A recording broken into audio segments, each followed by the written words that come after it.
Eu tiña e teño envexa de persoas que non son como a min e que teñen unha linguaxe para falarlle ao mundo, á vida, e mesmo para falarlles a santos, virxes, deuses, defuntos.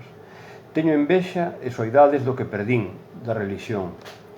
O contido moral do xudeu-cristianismo permanece, aínda que un non quixer, mas fáltame todo o demais. Fáltame a palabra sagrada e o ritual, fáltame a linguaxe. Falta o demais todo ao que fun renunciando porque era inverosímil, superstición, cerimonias e ritos que foron ficando valeiros para min. Fun renunciando á maxia e facéndome moderno, contemporáneo. Porén, a vida foime facendo ver que estaba equivocado e tamén o oficio de escribir deume confianza no poder das palabras.